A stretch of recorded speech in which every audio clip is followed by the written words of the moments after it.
Ladies and gentlemen, we are back. Episode 40, the big 40. 40 episodes since October.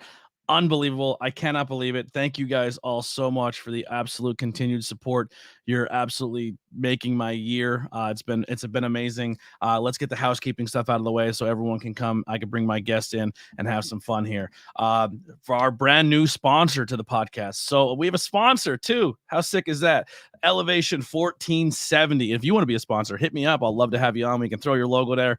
We'll find more ways to bring people in. But elevate your style with Fractal's brand, Elevation 1470. Elevation 1470 is reinventing the style by bringing traditional and nostalgic apparel to Fractal and its surrounding Schuylkill County, Pennsylvania areas. They pride themselves on hometown heritage and community. Elevation 1470 is where the trail begins. You can find them at elevation1470.com for all the latest and traditional and nostalgic style clothing in Northeast Pennsylvania. Also, if you go and buy anything and use code I love ABJ, spell it out LOVE, for 15% off the entire shop until the end of March of 2023. So definitely go support them. Also, links below. We have a new merchandise out there. So if you want to rock some ABJ merchandise, it is available for you to do so. I believe there's a sale right now on TeePublic that you can go grab. A brand new logo is in the shop. Pretty excited about it. I always get that I look and sound like Kevin Owens. I don't know. I get it all the time. So everyone's like, oh, you're like the Schuylkill County Kevin Owens, which I'll take because he's probably my favorite wrestler. So he has the duct tape shirt. So now there's a duct tape ABJ shirt. So if you want to go grab the duct tape ABJ, it's available on the website now. T-shirts, merch, it's all there. So go grab the ABJ duct tape shirt. Also, links for myself as well as my guest are below. You can go support them. Adina Steele and Philly Mike's links are still there if you want to support them. Two injured wrestlers that we have previous episodes with. So go check out that content as well. Also, use code ABJ if you're buying tickets for the upcoming Smash Masters show. The Pennsylvania is Wild. They just announced more great matches for that show. So head over to Smash Master Wrestling on all your social media. Use code ABJ. You get a discount off your tickets, and it helps you get in the door.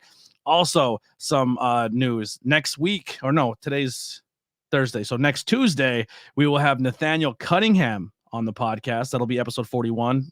Ignore the 40 up there. And then to end the month, we'll have Mary Elizabeth, the queen of the independent wrestling scene. She is a goddess. Unfortunately, she has to be with that Tommy Vex guy. Unfortunate. But yeah. And then also just recently announced Uncle Masty wants some more representation on the podcast, the Smash Master Stars. So unfortunately, I am so sorry. I try to stay true to my listeners and my fan base. Ricky Price will be on the podcast. Episode 51. He will close out next month. I apologize. I hope he stays orderly, but yeah. So I hope you guys enjoy that. A lot of great content coming. But without further ado, let's bring in my guest. This is someone, I'm going to sound like a broken record because I said the same thing for Eric, and it stands true for both of them. I got into this as a content creator, a podcaster. These are one of the first people that I got hooked up with, and boy, I couldn't have picked better people.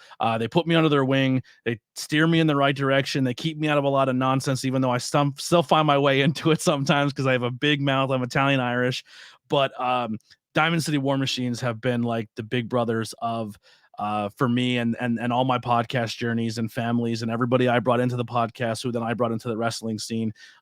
They've just been amazing to me and everybody around. They are absolute legends, and they treat this business like it should be treated, and they do nothing but try to help the next group get better and get good. And they're just amazing people, and I'm very honored to have Eric on this week, and now ending the week with Brad DeMaio of the Diamond City War Machines. What's going on, brother? What's going on, buddy? How are you doing? I'm doing amazing. I'm glad we're able to finally do this. We kind of did this before at Backbreakers. We had you guys on individually, then together, and then we kind of talked a little bit. But a lot of it, I think, was like more of a kayfabe interview. We were doing stuff for this. I said, who the fuck is Brad? Peter DeLong in the chat. But yeah, so yeah, man, you have been a little bright spot when it comes, you and Eric, in this business of leading a path and leading by example of what you should and shouldn't do in this business. And I've been to a lot of shows that probably shouldn't have happened, but because that promoter was smart enough to book Diamond City War Machines, you guys have gotten stuff done in a record time to make sure shows happened. Man, I appreciate that. Brad from 10 years ago would probably be like, I'm a shining example of what to do. But I mean, since the comeback and everything else, it's just been about paying it forward. You know what I mean? Like just making it better for the next generation type of shit. Yeah. Well, I kind of ended the podcast with Eric on some of his trials and tribulations towards the end, where he was going to leave and then had his face ripped off and fixed and put back together. And he sent me the photos in private. Holy Hannah, they're cool. Ooh, man. So a little bit about that. We'll start with that. I was there that night. He gets in the accident. He goes on social media and he posts a picture of his face. It's just the swelling and the black eye and the blood. And I'm like, hey man, you okay? He's like, I'm walking home. I'll be fine. I'm gonna go home and just try to take a hot shower and I'll let you know what's going on. Take it Cool. like a traditional guy. Just want to go home and sleep this one off. Just Yeah. put some ice on it, rub some dirt in it, sleep it off. Yeah. He calls me 2.5 hours later. I think I need some help. And I'm like, you want to go to the hospital? I'll come pick you up. And I went and I got him. And we went to like Wilkes-Barre General and they admitted him. And I went back and I sat with him until like 5 in the morning. And they wouldn't give him any pain meds. They wouldn't do anything so they can get like x-rays and see what the swelling would go down, what they can give him. So he just sat there in the dark in pain. And like 5 a.m. he's like, just go home. I'll call you or I'll text you if I need you, but just go home. And the next thing I know, like the next day, he's like, hey man, I'm going in for surgery. And I was like, what? He's like, yeah, my whole face is broke. I'm like, okay.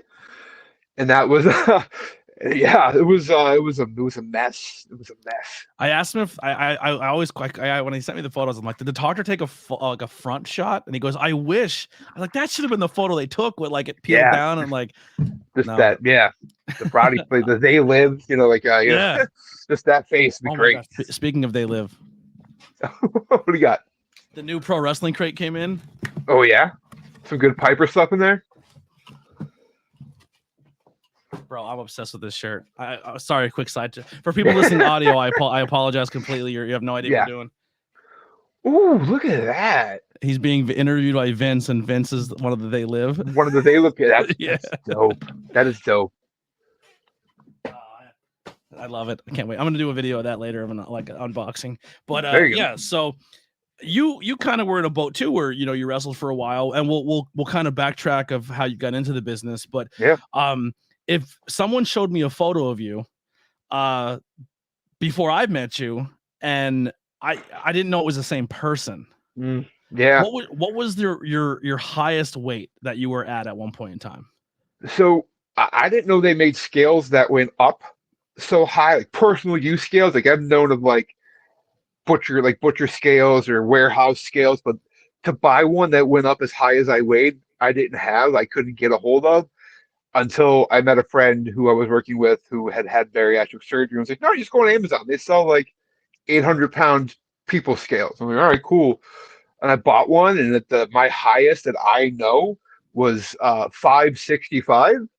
Wow. Yeah. I was damn near 600 pounds. I couldn't walk more than 2, 3, 4 yards at a time without being red in the face and out of breath. And it's just that was the worst time of my life. And looking back on it, really. What I'm sorry if you're not comfortable talking about any of this, please just cut me off and we'll move to the next topic. Open book, man. what got you to that point? Like where you put the weight on, or were you always a heavier guy? Like I said, I don't know the old Brad. I just know you now. Yeah. So I was always a chubbier kid, quasi athletic, kind of an overbearing mom because I had asthma and she didn't want me getting hurt or going into an asthma attack per se. But I was always into athletic stuff. I like playing basketball, like playing baseball, football, that kind of stuff. And I just, at some point in my life, I met a girl and we fell in love, and she went on to become my wife and then my ex-wife.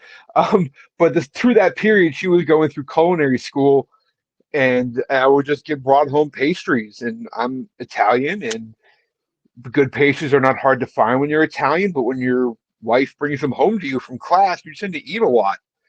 And then I put on weight there. And then once we separated, I got severely depressed and I was eating my feelings. Like I would go to work, and on the way home from work, I would stop at Domino's every night and I would get a large, deep dish meat lovers pizza and a 2-liter bottle of cherry Coke. And that was my dinner every night.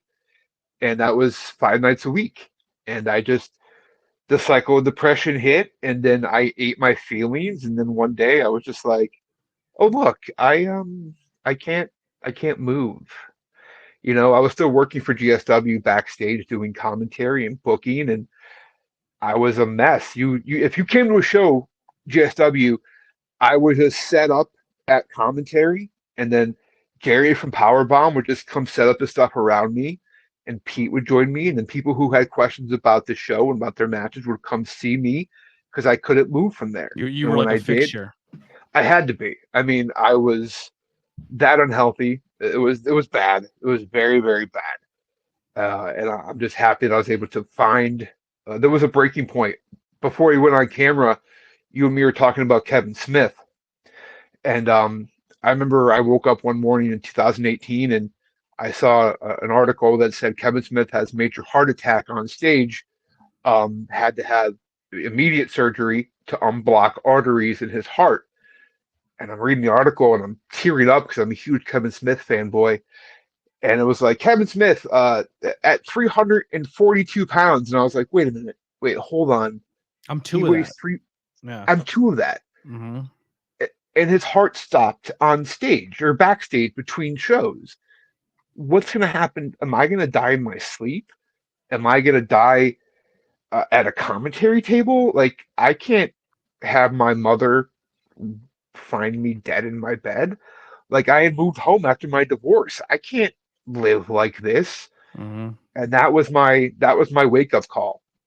And I got lucky enough to be hooked up with a friend of mine who was a trainer, certified trainer with DDP Yoga, and he hooked me up with a whole bunch of stuff. I got a couple of free months, and this and another thing. I started doing chair workouts. I immediately changed my diet, and I think I cut out all sodas, all carbs.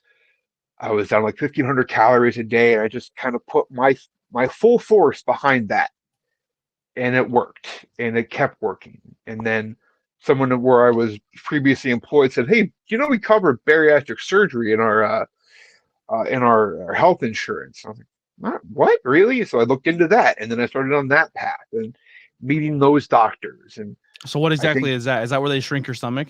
so. Yeah, so there's a couple different versions of it. The old school way of doing it is they would just call like a sleeve. They would restrict how big your stomach was with an implant. They didn't do that anymore because it always failed. There was like a Roux Y, which is the basic bariatric surgery. It's what I had, where they just take your stomach and they make it 8 ounces, and then they just connect the end of your stomach. They bypass a whole bunch of your intestines, so that way food doesn't sit; it just goes in and it goes out. And I went through a series of just ups and downs in that. You have to go to classes, you have to see a doctor every week, you're meeting with dietitians, and they tell you right off the bat, hey, we'll accept you in the program, but there's certain requirements you have to meet as you go, or we won't do the surgery. And the first one was all these classes, all this blood work, and that's fine, that's easy.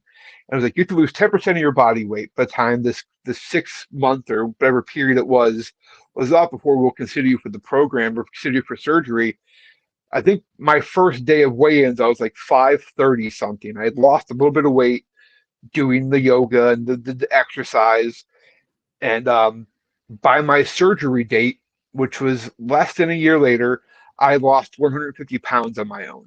How So I much? was 150 just through Wow. diet, exercise, working out, just all that stuff, going to these classes. That's 4 Zach Sanders. Yeah, you know. And I remember they scheduled my surgery, and I'm in the car with my mother, and she's driving me to the hospital, and we're at a red light, and she says, "Hey, just so you know, I can just turn around. We can go home." She said, "You lost 150 on your own. Who knows how much you can lose by yourself?"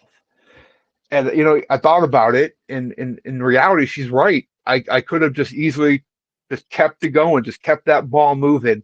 But I know I have an addictive personality, and I know that um, one bad week, one bad day could go from me working out twice a day and tracking my calories and doing this and that to eating two pizzas a night again. And then all that work is gone, and then I end up dead again. Yeah. So the bariatric surgery wasn't a cheat. It was my fail safe that no matter how bad it would get, I only have an 8-ounce stomach now, and I can't do anything bad. And I think during the pandemic I put on a little bit of weight. So a lot of us were stress eating, and I was doing a lot of shit like that. But I mean, it saved my life. Yeah. At the end of the day, that saved my life, and it rejuvenated my career, rejuvenated my drive to want to do what I've always wanted to do, and that's be I'm pro trying to wrestler. think. When I met you, you were in the gym phase. Like you were still working Yeah. out. You were smaller. And then Mhm. someone said like, "Oh, you should see pictures." Because there was two people that came to conversation about like your transformations. It's you and Joe Davis. Yeah. And I and it, didn't. wa- and I seen Yeah. photos of you. He's like, "Holy shit!" Like, good for him. Like, I was very Yeah. proud of you.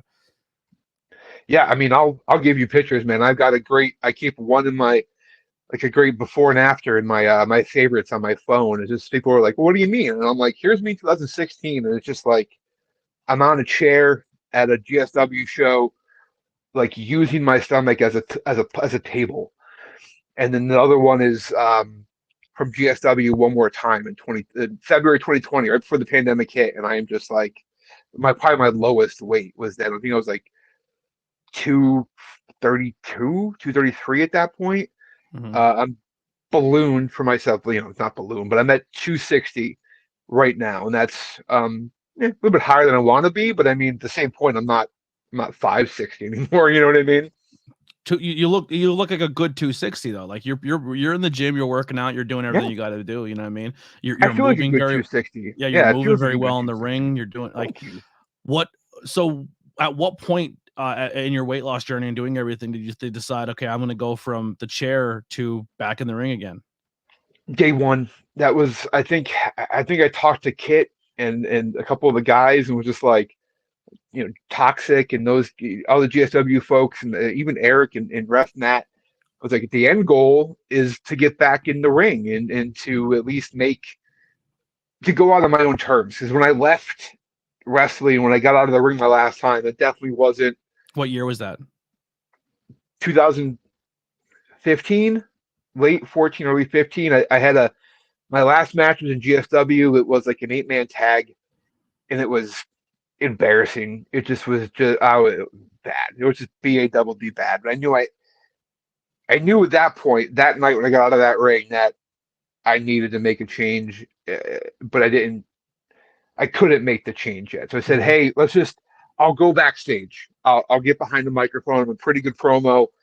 I'll help out. I think I've been watching wrestling my whole life. I think it can help write stories. And all those guys at GSW, Joey Image, John Salinas, Matt, Chris Decker, they were like, all right, well, listen, we don't want to book you where you book. Here you go. Here's the book. Do your thing. You want to do commentary? You want to take that over as your special project? There you go. And I threw myself into that role because I thought at the time it was my only way to stay relevant in And our be around your business. friends.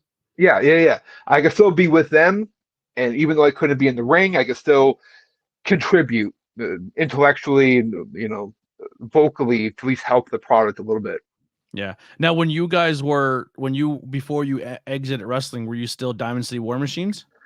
Or No, was Diamond City War Machines a thing, or was that the return of that you? was a return. Yeah, Eric was doing the fundraise with him and AJ Evers, and then he had stopped for a little bit. He was doing photos at that point. I was in a tag team, the Diamond City Kings, with me and Mike Vaughn and Matt Turner. Uh, and then that just became I got stepped out and I let them do the tag team stuff. And I managed them for a while, and they split up, and that was into that. When I made the comeback, I didn't even me and Eric teaming up wasn't even on the board at first. It was the Diamond City War Machine was my original idea just for myself. And then all this stuff happened with Eric, Sabine, and Ref Matt, and then we get into doing this. And it's like, well, why don't we do this together? We've always been on opposite sides of the ring. Me and Eric were always foes. And kind of being the last two standing from that era, from that era of what we were doing. it kind of made sense just to team up and you know, teaming with Eric's been a blast. We just go out there and we have so much fun. I think I'm trying to remember the first time I met you guys or worked with you or really seen you guys. And the earliest memory I have, I think, is maybe the GSW reunion show, but I feel like we've seen you before then. Maybe it was PPW or Outbreak or something. But we probably did, definitely was PPW, because I know I was doing some stuff without Eric there because I was teaming with Trajan. Nice shirt, by the way. I miss the daddy of the galaxy. I miss him so fucking much. Me and him were doing stuff there. I know, I think you were there doing just the content stuff, and me and Eric was there. I was there doing stuff with Trajan. That may be when we first laid eyes. I know Header joined the podcast, and I remember Header being like, "Yo, you would get along very well with Diamond City. You're very similar to you. They love pro wrestling. They're into pop culture. They're giant nerds. Like they are like we're like a birds of a feather." And he wasn't wrong, and we stuck to each other like glue. But I remember the GSW show. I've never been a part of GSW. I've never experienced GSW. But I went to the reunion show, and it was right before the pandemic. And I remember just being like, this is what a locker room should be. Like that locker room environment was amazing. And it was the first time I seen Kit, and I immediately fell in love with Kit. I'm like, this guy's my new favorite wrestler. Like I just love what he brings to the table. And then I met Trajan, and then I met Matt Turner for the first time, and Eric, and I was AJ ever there that night? I don't remember. Maybe he might have been. I have to go back and look at footage. That night, who are the two dudes that were like the money team? They were in the tag team match. The Cash Masters, man. Cash Masters. They were really. I haven't seen them since I think that night, but they were really cool. It was a fucking amazing show, and I just remember not even being a part of the GSW family and are knowing anything about that promotion. It was just like, oh, this is special. Like this is. He fought Trajan that night. All I remember is Trajan kissed the referee. He kissed the ref. He goes, "You're gonna make me do this in front of my lady right there," and he kissed him on the mouth. And I was like, and then after the show and the fans left, Trajan just walked around in his underwear the whole time. That's a Trajan staple that he learned from Jamie Senegal. That was passed down. Passed down. But I just remember being like, this is what a locker room should be, and then going to Smash and High Tension and Sanctuary, and I was like, oh, that makes sense because this is, and then Backbreakers, the small times I was welcome in there, I was like, oh, this is what a locker room should be. Yeah, heck yeah! I remember. We had you at the GSW show. We invited you guys to come and set up and do interviews and everything you needed to do. We didn't do anything. We got there. The banner went up and you guys just hung out. It was great. What happened was we brought everything backstage. It was our first time. The week before that we did Outbreak and we did stuff backstage, but we were like by ourselves in a room where it was just like a promo room. Yeah. And then we got there and we were in the locker room. And I had a camera and everything set up. And I remember being back there and I'd never been in a locker room before. And I was like, felt weird. I'm like, I don't belong here. Like I didn't pay any dues yet. Like, cause you know what I mean? And I just remember everyone just started changing. And I was just like, I look at Brian, I'm like, let's get the fuck out of here. And we left.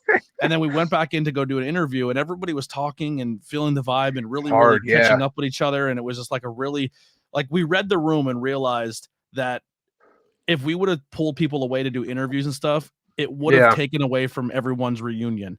So I looked at Brian like, let's pack up. And we just packed everything up. We put it back in the car and we just sat and hung out and enjoyed the show. Yeah. I think if the pandemic didn't happen, there probably would have been more GSW shows and we probably would have got back in the swing of things. And at that point, you guys would have been there every show doing whatever you guys needed to do. But yeah, that night was very cathartic for a bunch of us to get able to do that each other one more time. And if we had known what was coming several weeks later, we probably would have made more respectful of the whole thing. That was the first time I met Phil. The first time I met Phil was that show. Yeah, we did. Yeah. The logo for Tornado Tag spawned from that show. That was that night. That was Kit and Dina hit. Yeah. Killed each other. It was really, really good. Now they're in love. Look at that. Yeah. They weren't even dating at the time. No, not at all. Yeah. She was with that cool cat guy. Sure. Yeah. Who I thought came out behind the curtain naked because his pants were the same color as his skin. Yes, very odd choice. But yeah. Yep. Very odd choice for years. Like, where's his pants? I thought the same thing. No, that was really fun. Hunter has a question in the chat. If you guys have questions or anything you want to interject, please put them in the chat. We'll get them in. But he says that what was your reaction to your family of you losing over 300 pounds? Must have been a pretty proud, I'm sure. Oh yeah. Everything. My mom has been nothing but supportive. Stepdad, same thing. I have a little brother. He's 28 now. And him and his girlfriend have been nothing but great. Even my middle brother Patrick, they were been nothing but supportive everywhere I go. Every time I see a new family member I haven't seen in a while, it's a whole lot of Jesus. Where'd all of you go? But I mean, yeah, they've been right there the whole time. Again, like my mom saying you don't have to go through with this; you can do it on your own was a great vote of confidence. But even though I went through with it, she has been there the whole step of the way. And my comeback match, my mom does not come to see me wrestle. She will not do it. She's done it like 3 times in my entire career. The first night, my best friend turned on me and beat me up in front of her, and they had to stretcher me out because of the neck injury gimmick. The second time they came, Matt Turner, I got busted open hard way, and it bled everywhere. My mom's like, "Why do I come to these?" And then the third time was my return show where me and Eric did a bunch of dumb stuff, and I got put through a door, and we did like Lego spots and whatnot. She's like, "I'm done. I can't anymore." You're like, my mom's here. Can we turn up to 11 tonight? Yeah, pretty much. That's how it always goes. Yeah. Every match I've ever seen you, it's. I don't want to say it's a simple match, but it's clean, it's cut, it's safe. Yeah. It gets to I think the only time I've ever seen you get nuts is twice. One wasn't technically your guys' fault.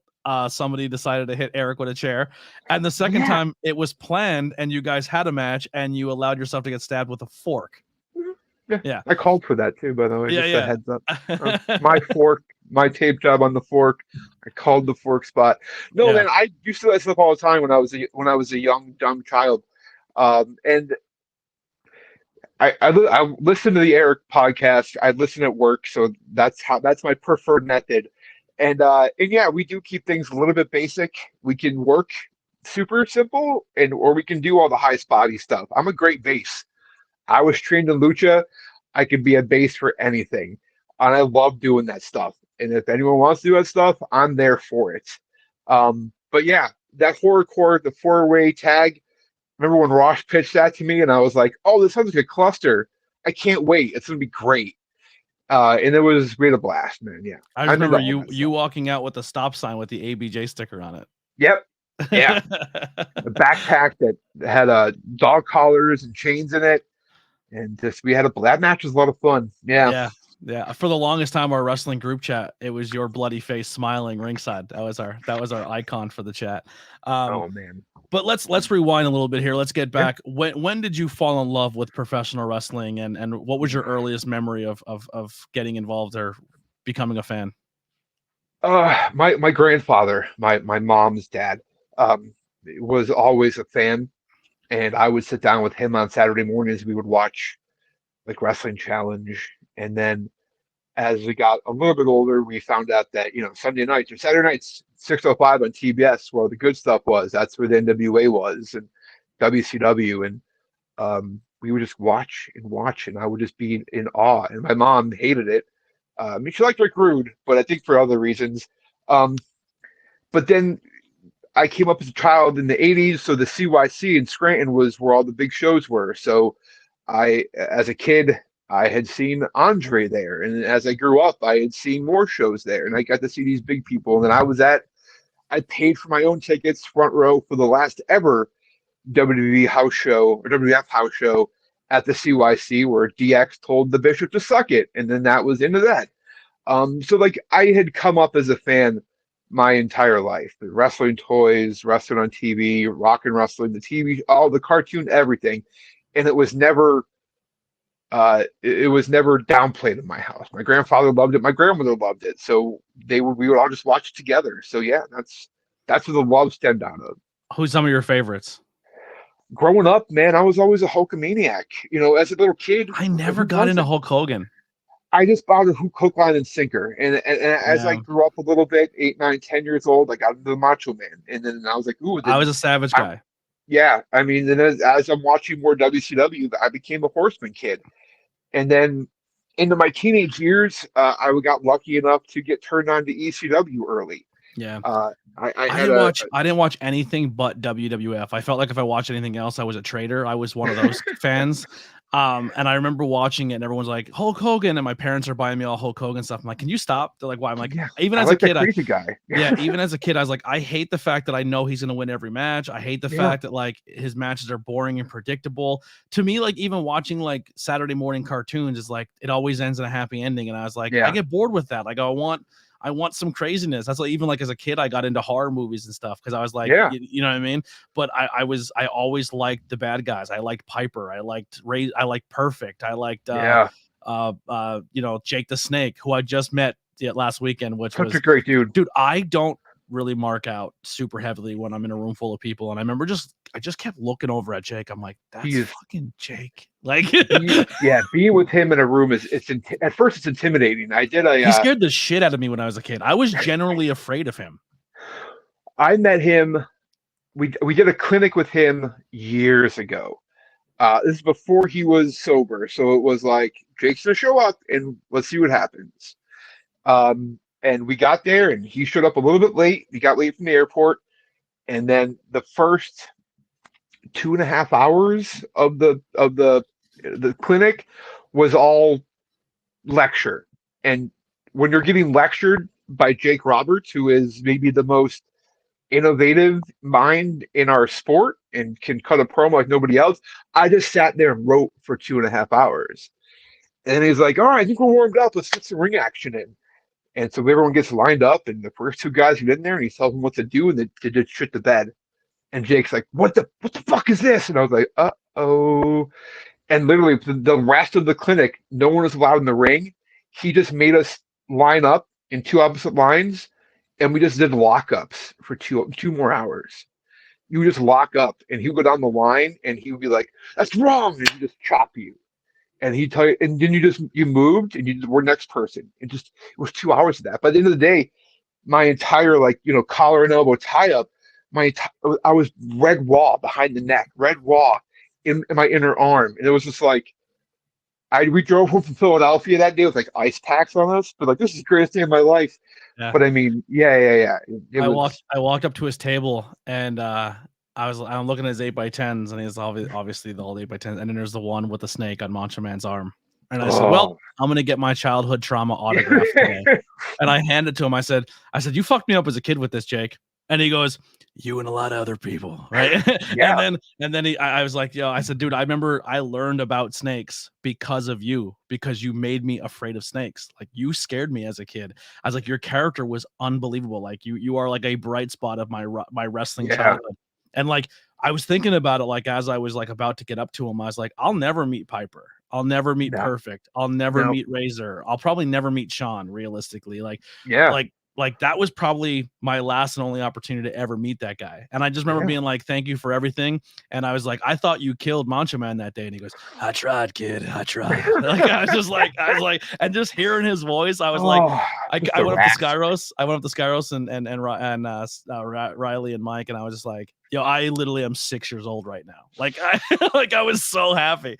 Like the whole time I kept looking at Sky, I was talking to Skyros. I'm like, bro, that's fucking Jake the Snake right there. Like the Steiner brothers are there, $1 Million Man's there, all these people, and I just couldn't stop staring at Jake. Like I was a mark, definitely. Yeah, Vincent like Torres says in the chat, judging by the shirt, I'm assuming you're a fan of old school Noah. Who are some of your favorites, and what were some of the things you've learned by watching them? So yeah, huge Missile fan, as you could tell by the shirt. I got into Japanese wrestling the old-fashioned way in the '90s. That was tape trading, and I would go to ECW house shows or ECW arena shows, and I'd buy tapes from Japan, and then I would make copies. I think they could say that now, and you just trade, and I would just get all these great like old All Japan shows and New Japan shows, and then when the split happened and Missile and everyone else went to Noah. It was like it was amazing, and I could still go and watch those shows. I was just watching Missile and Kobashi, the infamous the suplex off the apron or off the stage onto the floor. I watched that last week. I mean, I still go back and I watch that older early 2000s. I gotta get better at my Japanese wrestling. Oh man, it's just Isn't it's GCW so next good. weekend doing a GCW versus Noah show, or is it GCW versus DDT? I'm not sure. I'd be curious to find that out myself. I think one of the collective shows is GCW versus, and I think it's either Noah or it's DDT. I gotta I'll look it up real quick. But also I DDT know, makes more sense, but I yeah, mean it could be I Nova know for sure. yeah, it's GCW versus DDT. Yeah. And then Noah is doing a show against New Japan Wrestling coming Yep. up very soon. Yeah. Yeah. And I mean, and though in the last like earlier this year, all the Muda retirement stuff like across all those companies was fantastic to see. It's And I crazy mean to see that's everyone playing ball with each other. I mean for It's Muda, you got to. And I mean he's going yeah. to the Liberty Hall of Fame this year. The man's never worked a day in his life for the E. I mean, and there he is. But I mean that's great because the man's a legend. And I mean a lot of my Smash Mouth tag team style stuff I learned from, Dr. Death and Terry Gordy and the Miracle Violence Connection stuff in like the 90s that really shaped my, oh, you can just beat dudes up as in tag team wrestling. This is great. This is how it's supposed to be. Yeah. And then everything that followed from that, Little Terry Gordy. Hey, Gavin and man, John in the chat says, "Great show, Mr. Anthony. Love your story and Big Brother Brad." I love Um, that kid. he's the best. He's the Yes. absolute best. So where now you're transitioned from a fan to you wanted to do this, you want to go to school, Yeah. you want a backyard and then go to school. Mhm. Kind of walk us through that story. I know it's gonna be very similar to probably the Eric and the Pin Hat story, or the Pin Hat as well as the JS Michaels story, maybe a little bit, right? They kind of all intersect at some point. Yeah. So, um, my friend John Eibach, who might be in the chat right now, I He knew was him earlier, for, yeah. yeah, we hung out for a long time, and our friend Joe Sposto, and we kind of all did some weird backyard stuff. And John kept his kind of ear to the ground on the internet back then about local shows. And he got like an email blast from this company called Valley Championship Wrestling running out of Cafe Metropolis in Wilkes-Barre. He's like, "Hey, you want to go? It's wrestling. It's in Wilkes-Barre. And it's like $3 a ticket." Mark, yeah, let's do this. So we get there, and literally we're like the biggest dudes there, and like, 'cause it's all punk rock kids. It's all just like scene kids, and there's just this wrestling show and this little 12 by 12 handmade wooden ring, and it's just like, what am I witnessing? And then like the stories were compelling, and the bumps were fun, and people were really, really into it. And I was like, oh, okay, I kind of want to come back to this. So we go next month, and then people are talking to us, and then out of nowhere, the guy who sends out the email blast says, "Hey, we're looking for new wrestlers. Are you guys interested in wrestling?" And that guy ended up being Pete DeLong, um, who was What a wrestling guy. back. Yeah. And then I remember me and John went to our first Valley Championship Wrestling like practice tryout night, and that's the first night I met Eric. And we get in the ring, and the no ropes aren't up. It's just kind of it's right now. It's a stage. They took the post down. It's just the ring itself with no ropes, nothing on it. And the guy running it, Larry Morris, is like, "Hey, you're too big to fall in this ring. You can't bump, but we can teach you how to give people moves." And I was like, oh, "Okay, Well, weird." that's where your good base came in. Yeah, that's what it started. And I remember one of the first things I did, I think I power bombed Eric. It was maybe one of the first things I ever did in a wrestling ring because he was smaller than me. And then they had us doing strikes. Let's see how you strike. And my friend John was a big Vader mark then, might still be now. And he's doing like the Vader, like the open forearms to the side of the head. And he one-two'd me, and I got my first concussion that night. Because he rocked me so good. And And then nobody knew what just concussions were then. no, honest to God, Yeah. yeah, and that's how it started. That was our first night there, and our first week there, and then just I think we both debuted. Me and Eric debuted in December of 1999 on the same show in the same segment, and I beat him and the other two ring crew guys up, and it's just been So kind of you and crazy Eric from there. never teamed until this return, like both your returns. We did like a one or two off thing here or there, but like never as like a cohesive unit. We were always I was either in the hardcore mafia and he was in the ring crew and we feuded with them. And later on, like they were doing the Zoo Crew stuff, and I was there kind of doing hardcore mafia stuff. It all blended together at one Yeah. point. But yeah, Th- that was my this is introduction. why this is why talking to people like you is why I am so like proud that I'm helping with Smash and High Tension with their YouTube stuff and making playlists and helping everyone get like that. You can go on those pages and type in your name, and every match you've ever done is there. Because like you and Brad never, or you and Eric never worked really on teams, and then like how many years later in your wrestling twilight, you guys are now as a team and you're redoing everything, and now you're giving back. But like now you have these people like your MITs and your Ricky Prices, even though he's a big dirtball scumbag. All these people who are coming up now, and we take pride in the production side of things as well, and videotaping that when they're, you know, getting up there, or they've been putting 15, 20, 30 years into this business, it's all there for them. Like, you guys don't have that luxury. You know what I mean? I mean, a friend of mine, a Frankie, an old associate in the Hardcore Mafia, he digitized every VHS tape of ours, and it's on YouTube. It looks like it's recorded on a potato. It is like grainy as all. J.S. Michaels knows exactly what I'm talking about, because we're trying to get a hold of all that footage too. But it just looks like if you don't know who you're looking at or what you're looking at, you probably can't tell what it is at all. Yeah. It's like J.S. Michaels says that ring had so much of Brad's blood on it, it was basically one of his body parts. Yeah, my first ever main event in VCW came like 4 months into me being in the company, and I was under a mask for a while there, and I demasked, joined the Hardcore Mafia, became a big Italian bad guy. And in my first main event, I fought the champion, who came to the ring with his belt. He had a box with unknown substance in it, and he had a giant machete. The machete was in the comments. I didn't get a chance to get it, so I'm glad you're getting to the machete, because someone did request the machete story. So the machete story. Let's go right. And by the way, Frank just texted me and said, "Screw you, LOL." But I think it was in love. The machete story.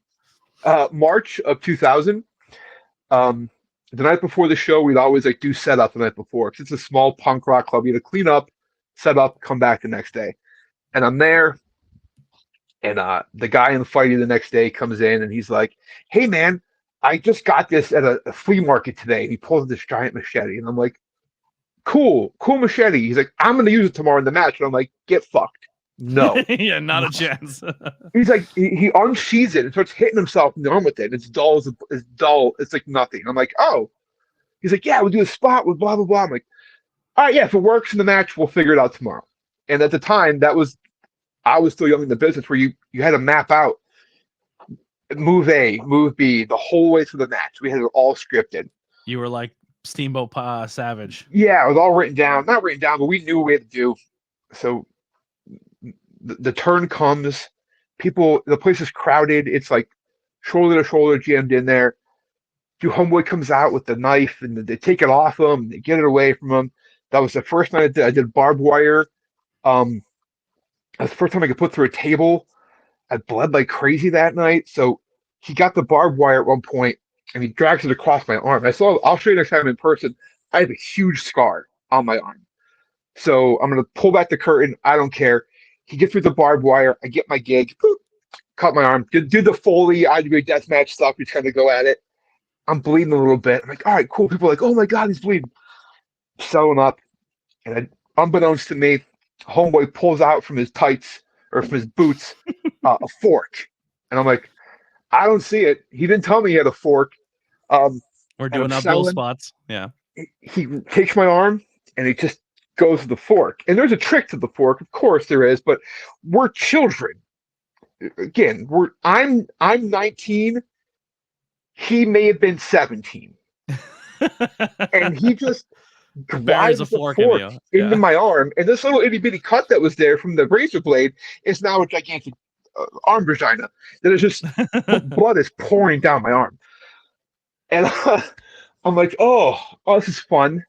So like they don't stop the match. I like get up in the dude, and then my buddy Paul and our other security guy Volch are trying to like find where the cut is and like do a tourniquet to stop the blood. But they did it wrong, and now I'm just bleeding over bandages. And they then put it below the cut, not above the cut. Yeah. It was genius children stuff that we were doing. We're going, and something else happens, and I'm down again, and he gets the machete, and now the place is like losing it. People are leaving. They're afraid for their lives. And I sew up. I know the machete's coming, and I'm like, all right, here we go. and he gets it. I'm trying to fight it. It's nice and dull. Yeah. It's like I'm trying to fight it. And he gets to my forehead, and I cut, and I pop back, and I'm just like bleeding. And I can see friends of mine in the back room just giving the big thumbs up. Looks great. Women and kids are running out the door. They think I just got assaulted with a goddamn machete. I lose. I get put through a table with like a German suplex. I lose. We get up on the dude afterwards. What he came out with in the container was shards of broken glass. Put that over a table. I chokeslam him off the apron through the table, steal his heavyweight title. And the idea was I run out the back door of Cafe Metropolis. I make my way around the block to the other back door where the locker room is, and I'm safe. Grab the belt. I'm fighting through people who are partying like the Red Sea because I'm just covered in my own blood. I get 3 steps out the door. I hook a left to go down towards around the block, and I fall. I'm just out. And I'm propped up against in front of this shitty little strip club in fucking downtown Wilkes-Barre, and people are walking up to me like, "Hey man, that was the craziest shit I ever saw in my life. Really back, awesome stuff." And I'm just like, just bleeding, just profusely from everywhere on the gutters of Wilkes-Barre.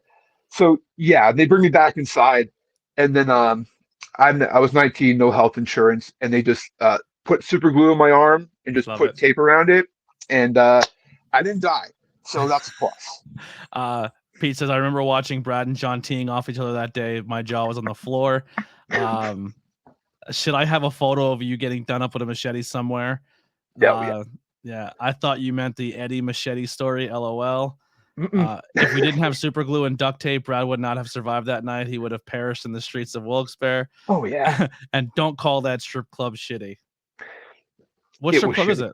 Oh, what was it? It was someone in the chat has to know. What was the name of that strip club? Is it still there? No, God, no. They closed that place down years ago, at least 10, 15 years ago. If someone brings it up in the chat, I'll know. But I want to. So one of my things I want to do is I want to do brewery and dive bar reviews. But I'm not opposed to doing strip club reviews. I mean, we can't film in there, but we'll go in and then we'll go out in the parking lot and be like, "Here's what happened." man. The stories I can tell you, but I'm not going to tell you. Oh my God, I have amazing, dude. Every time I go to a strip club, the best things in the world happen to me. I watched a girl. This is not like a sexual one, but I watched this girl next to me at Leave It to Beavers, blackout drunk. Has a pint of Ben and Jerry's ice cream, and she's sitting there next to the stage, and she's hammering. She goes, "Oh fuck, I don't have a spoon," and she's just talking to herself, and I'm just like, "No, you don't." So she starts eating it like a Flintstones push-up pop. She's just smushing a pint of ice cream, and she's eating it, and it's all over her face. It's all over, out of here, ice cream everywhere. I was like, "This is the greatest night of my life." So again, Frankie comes through with the win. It was called Toppers. Yeah. Topper. It was terrible. Yeah. Another quick strip club story. Later on, there used to be a strip club called the Tilbury in West Nanticoke. Oh, horrendous strip club. You would just go there, and they had food to order, but it was just instant ramen. They would just bring you a couple noodles, and the girls would just have to put their own money into the jukebox in the stage to play. It was amazing. It was the go-to place after several local valley shows. Bad wrestling and strip clubs. I think that's a dying art. I think we should bring it back. I mean, you're not wrong, but I mean, we and what I know we all like to go to classics after a show, but I think one time we should probably take a swing to a strip club after. We could probably find one here. Yeah, we can definitely figure it out. She's Lindsay, since she's a brilliant drunk. That was Leo's Roadhouse. Leo's Roadhouse. The Tilbury is another place. Thank you, Pete. I knew Pete would come in handy with that. Leo's was, that place was a mess. So that place was a mess. Let's go back. Let's rewind again. Tarantino, the story. You're looking for you go through all that. You're going through. You go from the backyards, and we talked about how you're wrestling for this place. It gets shut down because other promotions are like, wait a second, these are just a bunch of kids that are untrained. They don't have licenses. They're not playing by the rules. Yep. They need to get the fuck out of town. Then you're in the same boat with the rest of them, where then you find backbreakers, or is there something in between? No. So there's something in between that. So right at the end of the run of Valley Championship Wrestling, a mutual friend, moves to the area, sees that we are a wrestling company. He's a trained wrestler. he needed someplace to work out. That person is Phil Stamper. Phil Stamper was an RA at Misericordia, which is like up in Dallas, our area up here. And he, honest to God, he shows up one night with his duffel bag, and there's just these kids in this building just being dumbasses. And Phil, more hyping praise on Phil because he didn't leave and just never come back. Because he could have easily just been like, I'm out. I don't need any of these kids. But he took a bunch of us under his wing. He found a building in Allentown that had an actual ring. How old is Phil?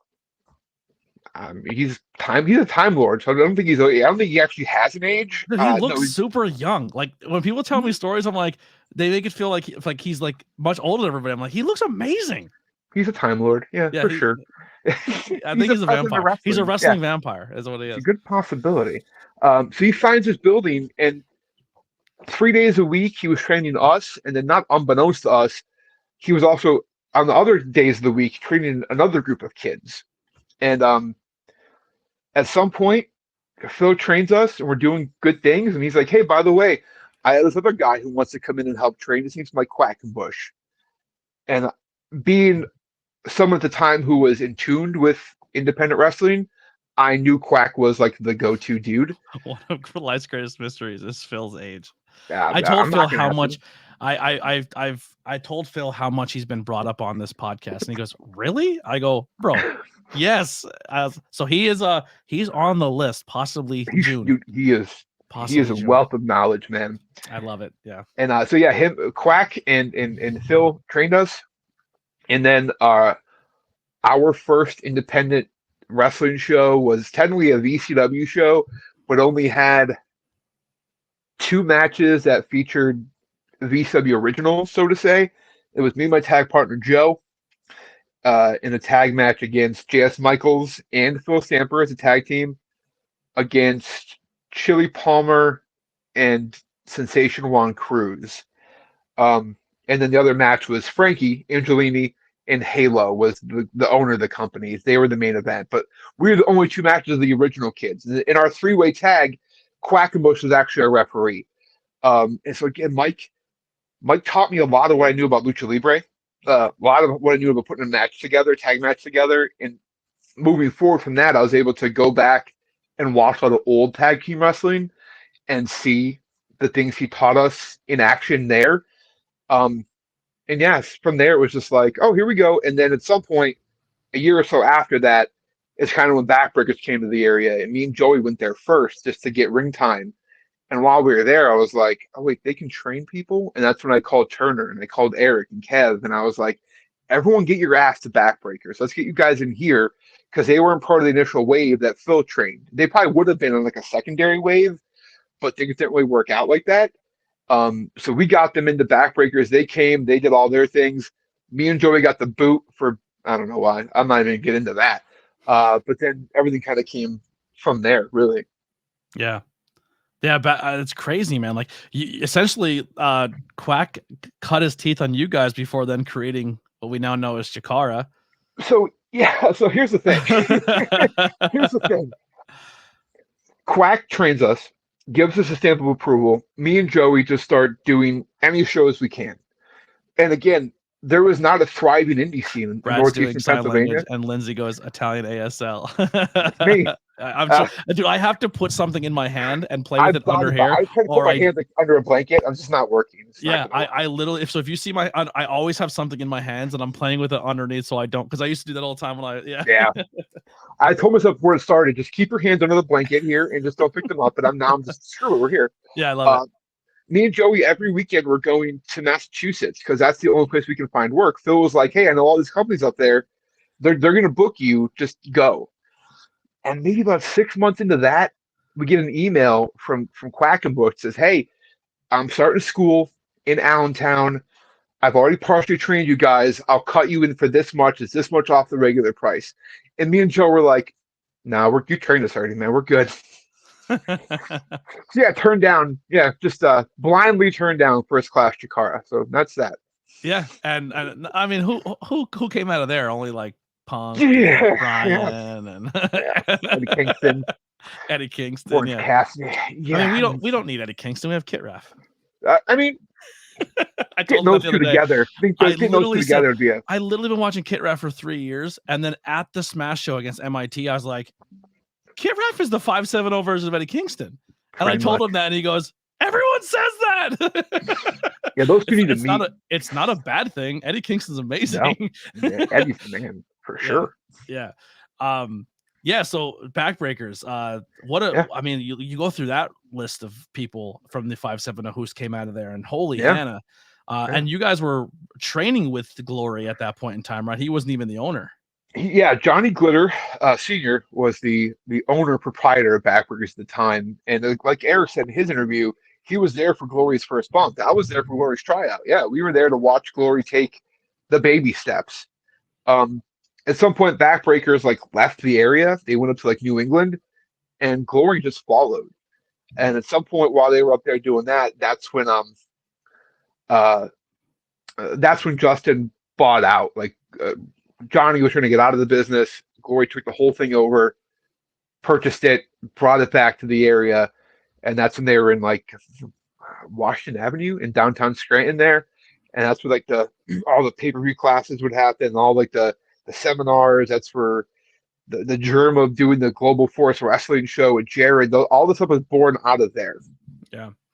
Now we went through a quick timeline. I'm sure we can do much more of this, and the door's always open to keep going with more stories.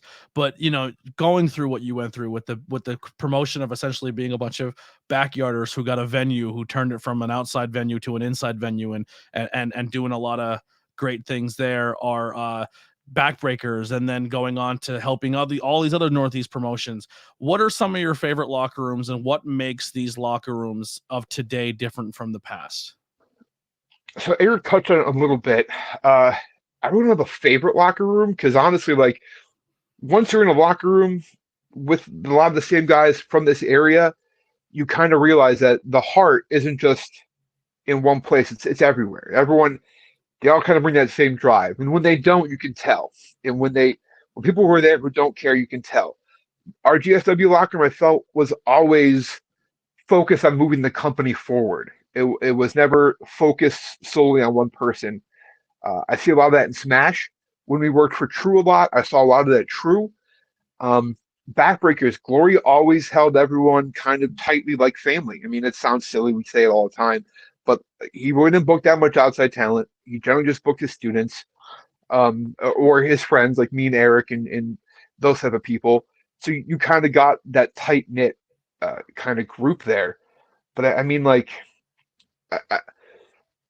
when me and Eric were coming up,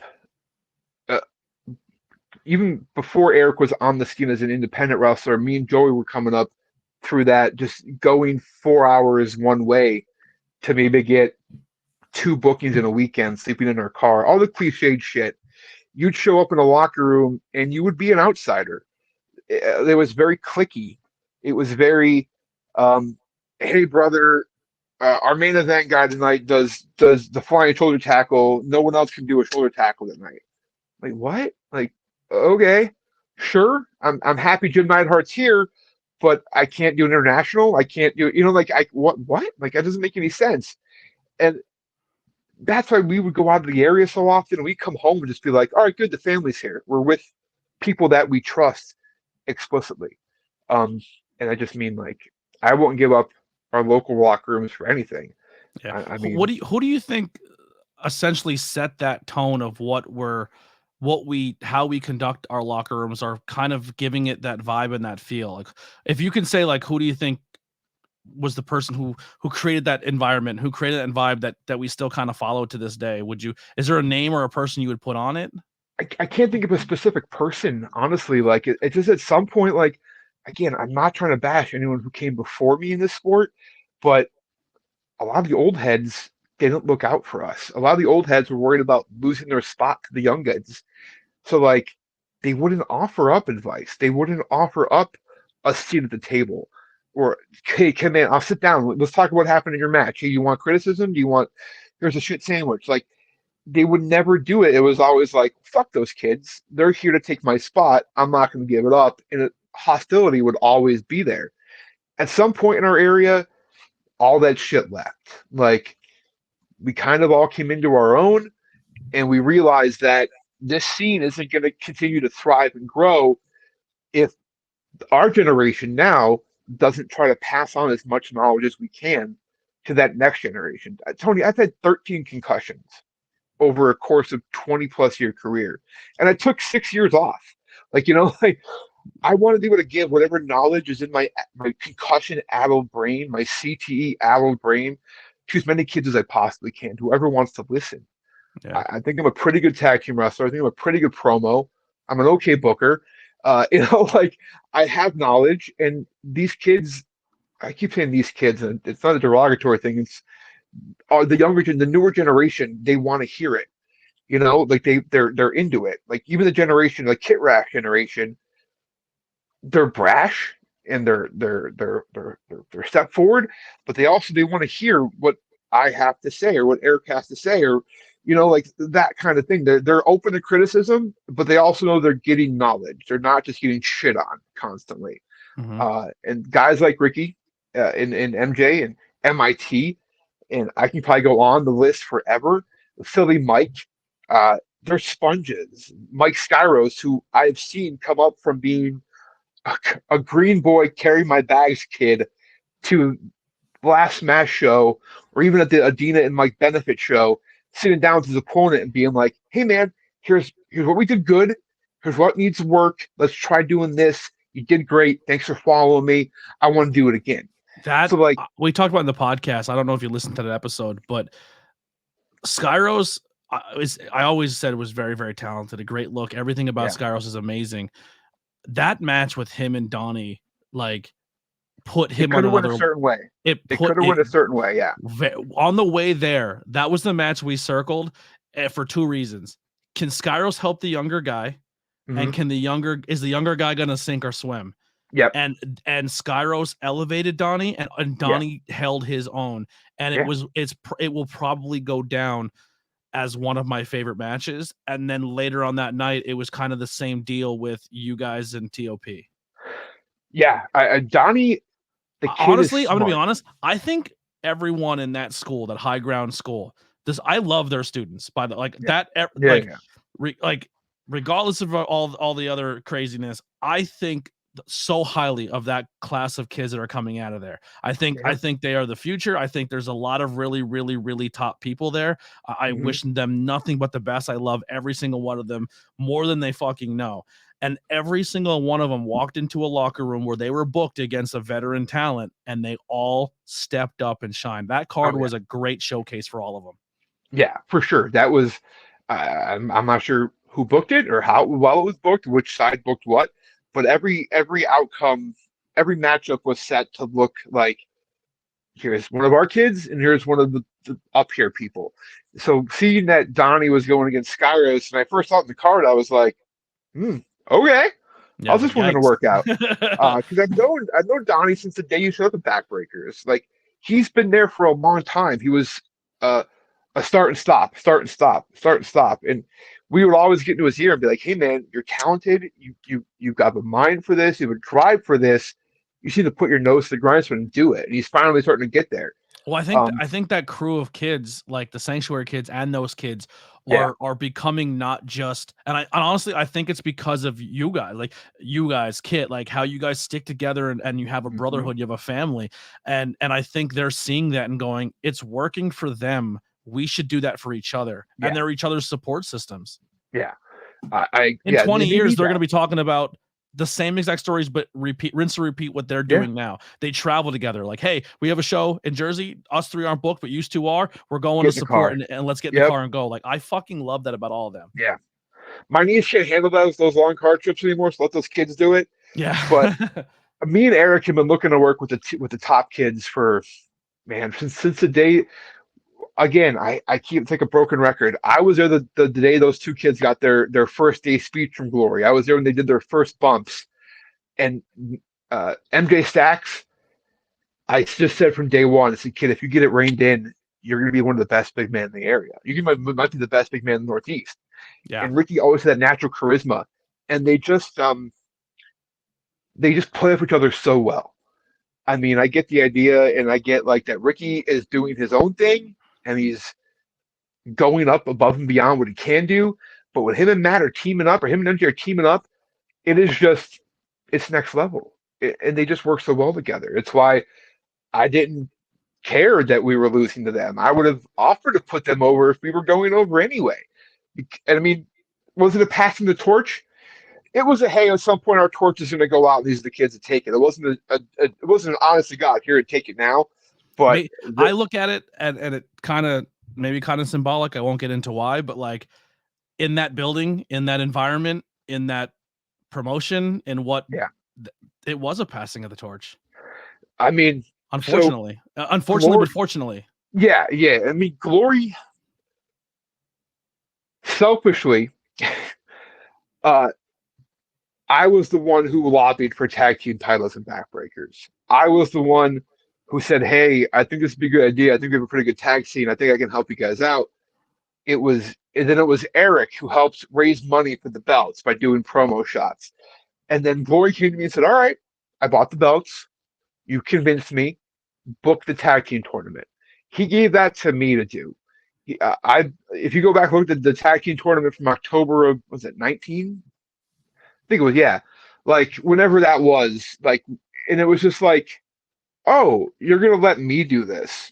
And then I thought we did a very good job of elevating tag team wrestling in the area in that building. That night, me and Eric went 3 times, Hatfield and McCoy. We worked the outfielders. We wrestled Trajan and AJ, and then we wrestled Blue and Gold. That's a hard stretch for a man who just came back after 5 years to do, and I think we did it pretty well.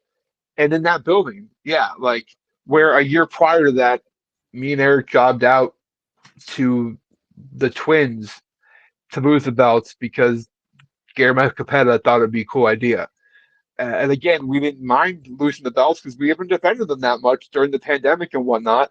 To this day, I still going into that card. I thought Gary was going to be with Blue and Gold. I thought that was the whole buildup, and I was like, wait, well, who? Tony, I pitched it.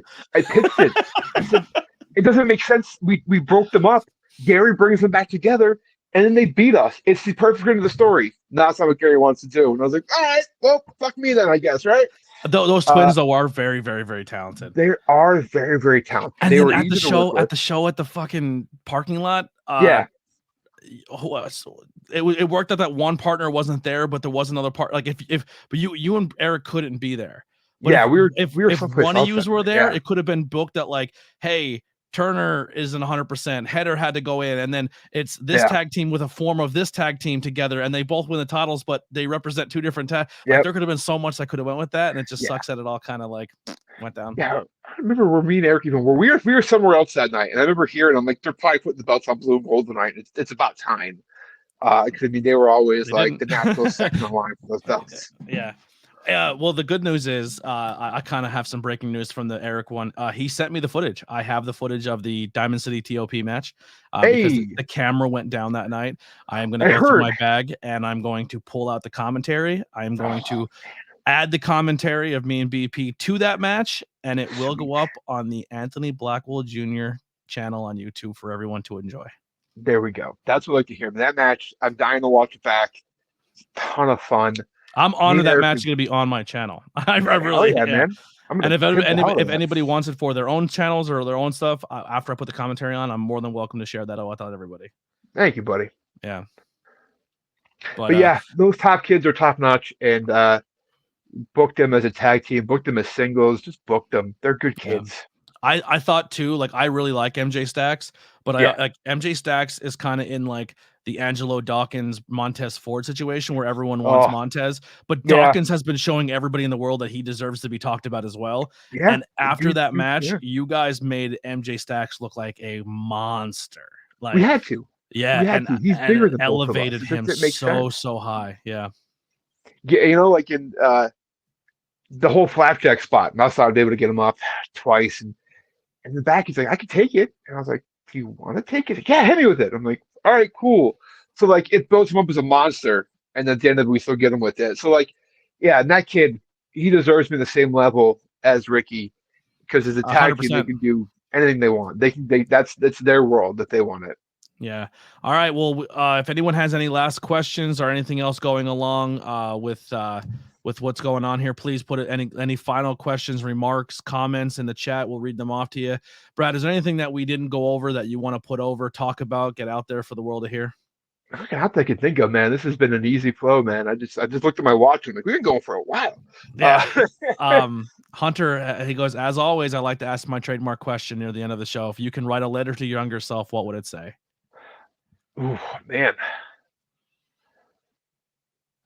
Never stop fighting. Never. I settled at some point in my life, and I never should have settled. I should have just kept going and just kept fighting and fighting and fighting. I'm happy I found that fight later on in life, but man, yeah, write that to my younger self. Never stop fighting. Yeah, you 100%, man. When I'm in my funks and I'm in my boats of like, oh, feeling sorry for myself, or why isn't things working for me, or why am I not growing like I should be growing, or why I just pity party in myself, or Yeah. like, can I get this done? And honestly, man, you're one of those people that I purposely have certain people favorited as my favorite on social media. I don't go on, I don't do a lot on, but I have it set so when you guys post, you guys are my top ones I see first because you motivate me, dude. Like seeing where you came from and you hit the gym and it's just like taking those baby steps and working and just keep grinding and grinding and grinding. And then every time I'm at a show and you're on it, man, I'm happy to see you and Eric because I know for a fact that I can like run stuff by you guys or be like, hey, I'm going through this. What can you help me with? Or with commentary or content, anything. You guys are just absolute bright spots, man. And you're if the day ever comes where you both don't want to wrestle anymore, it would be a fucking shame if someone in this business did not keep you guys around backstage for what anything they possibly need. And I'd hope you would accept that and still be a part of this, even when you guys don't want to do this anymore. I'm not saying you're close to done because there's plenty of fuel in those tanks, but it's crazy to me if you own a school or you run a school in this area and you wouldn't want people like you guys there. If I was running a company, I would make sure you guys are booked every time because you just bring an environment to the locker room that is much needed. Dude, I appreciate everything you just said. It means the world to me. And again, I'm just trying to give back as much as I can before I don't have any more gas in that tank. Yeah. You know what I mean? I just here to have fun, dude. Yeah. I just want to have Pete fun. says dream match against any Japanese star in their prime. Oh shit. Masahiro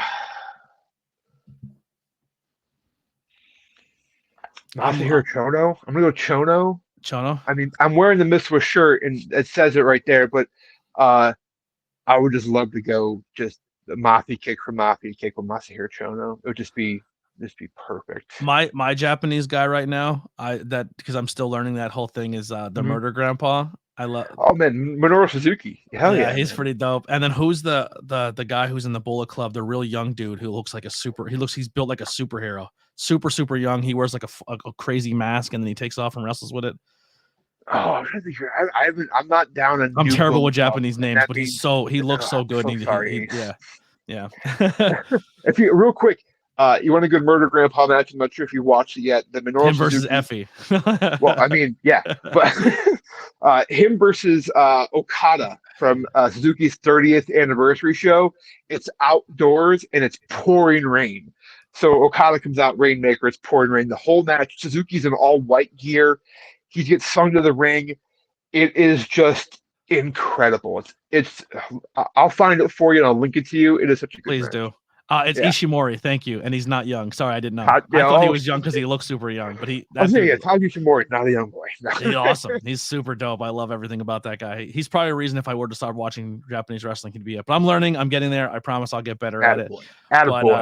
But Brad, thank you so much again for your time. We didn't even get into like pop culture or things you're into besides professional wrestling. Yeah, man. I knew you and Eric had a good talk about Turtles figures and whatnot, and the love of pop culture. And there's so many comic book things we can talk about, but we've already gone over an hour, and we can do another hour some other time if you want. Absolutely, the door's always open. Like I said, I have the other content where we can do movie reviews or comic book reviews. I'm still down to do that, where it's going to be very similar. We just jump in and talk about it. Eric pitched the idea that because we talked about too how we want to start doing more stuff as a team and like getting people together besides if it's like after shows are like, hey, let's all go see a movie this weekend. Like, let's get all together and go see a movie, or let's go bowling or something crazy. You know what I mean? Like just hanging out with each other outside of wrestling things, because I think that's important to do, and I think it'd be really fun to do. So yeah, I think one of the episodes, I don't know if you've seen me and my wife doing the Scream, and then we just did Cocaine Bear. I did. I don't know. The Scream one was really good. I'm attuned to the Cocaine Bear. I'm still looking to watch that. Yeah. So we booked when Turtles comes out. We're gonna get a car full and sit in the car and talk. We're gonna see Turtles, and then we're gonna get in the car afterward and talk about it. You go to Cinemark, and I'm in Old Forge now again, so I'm literally 5 minutes from Cinemark, and that's my go-to theater. So good. I can't wait to see Turtles there. When the new Mario Brothers comes out, I'm there opening day. Same. I'm a big Nintendo guy. I've got my Zelda hat on, as you can see there. I had it next to me, but my Switch is not next to me like as it was. But so much cool stuff. My fourth playthrough of Breath of the Wild before Tears of the Kingdom comes out in May. So yeah, I'll be hooked up to that. A paranormal hunt. I'll do that. I'll do a paranormal hunt. I don't really believe in it, but I'll go do it. It's a lot of good haunted places up here in the 570. I have 2 swing and a misses when it comes to paranormal style content. So I'll try a third one. Anything can happen. Hey man. Yeah, but thank you so much, everyone, for tuning in. A lot of consistent viewers, a lot of consistent likes and shares. Thank you guys so much. You have no idea how much it means to me, how much you guys have been showing support, and how much this has grown since October. I believe we're less than 10 subscribers away over on YouTube to hit 600. The goal is still 1,000. If we can hit that, then I can start working on that monetization and getting the views over there. So if you do watch this summer. Yeah, if you guys watch this on Facebook, I love that. Make sure you share, because that's another thing too. Facebook has been paying me for you guys liking and sharing and commenting on my stuff. And it's not a lot, but I make like $40-50 every month, and it costs you guys nothing, but it means the world just to hit a button. The audio is closing in on 700 plays. Spotify, Apple, it's doing really well. If you are on Spotify, I'll pull it up real quick on my phone. If you go to a past episode, if you scroll down a little bit, let me pull it up here. I have to turn my brightness down so you guys can see it. But if you say, well, with the MIT episode, if you scroll down, there's a thing that says Q&A. What did you think of this episode? You hit reply and type in a little thing in there. I'm going to start reading those replies on the podcast. So if you are listening, if you have a couple moments just to be like, hey, I really loved the episode, I would like to know this for the next time. Maybe that's a reason to bring somebody back on to talk about stuff. So all the feedback, all the engagement, you guys have been doing amazing. If you buy merchandise and you take any photos of it with you wearing it, please send it to me so I can put that out there. I want to end real quick by playing a video, and then I'm going to play outro music because this is my favorite video ever, and it's catching back on again on social media, and I love it. But Brad, thank you so much for everything. But we're going to play this video, and then we're going to play the Billy Trey outro music, and we'll see you guys next time. Have a good night, guys. Here's the video.